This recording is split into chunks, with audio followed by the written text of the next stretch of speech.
Alamin naman natin ang mga kaganapan sa mundo ng international sports scene sa report ni teammate Justin Ilano. Sa tennis, tinapos ni Kazakh 5th seed Elena Rybakina ang pagrereyna ni world number 1 Aryna Sabalenka matapos ang isang matinding 3-set finals match upang masungkit ang kanyang kauna-unahang Australian Open title. Nahuli pa sa score na 3-0 sa ikatlong set si Rybakina, ngunit hindi sumuko ang 26-year-old Kazakh star na nanalo ng 5 sunod na games bago tuluyang selyuhan ng tagumpay sa score na 6-4. 4-6 at 6-4. Nakabawi rin si Rybakina sa pagkatalo niya kay Sabalenka sa 2023 Australian Open Finals at maayos na naisara ang laban sa pamamagitan ng isang ace. Ito na ang ikalawang Grand Slam title ni Rybakina matapos ang kanyang tagumpay sa Wimbledon noong 2022.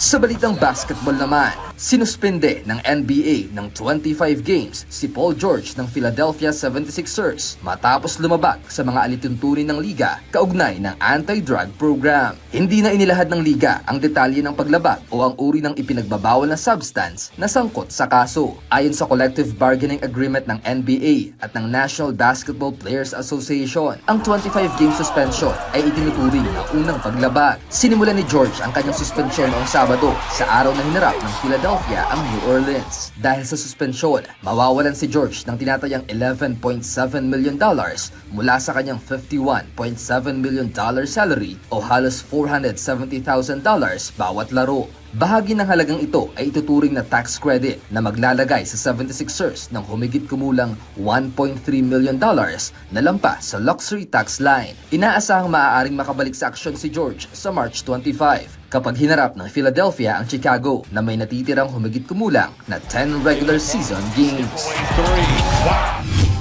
Sa figure skating, muling nagbalik sa kompetisyon ang Russian figure skater na si Kamila Valieva noong Sabado matapos ang matagal na pagkawala sa sports scene dahil sa doping ban. Unang paglaban nito ni Valieva simula nang magtapos noong Desyembre ang kanyang 4 na taong suspensyon sa kanyang paglahok sa Russian Skate Jumping Championship na ginanap sa Moscow. Matatandaang ang 19-year-old na dating child prodigy ay naging bahagi ng Russian team na nanalo ng ginto sa 2022 Winter Olympics sa Beijing. Subalit binawi ang nasabing titulo at iba pang parangal matapos mapatunayang bumagsak siya sa isang doping test noong December 2021.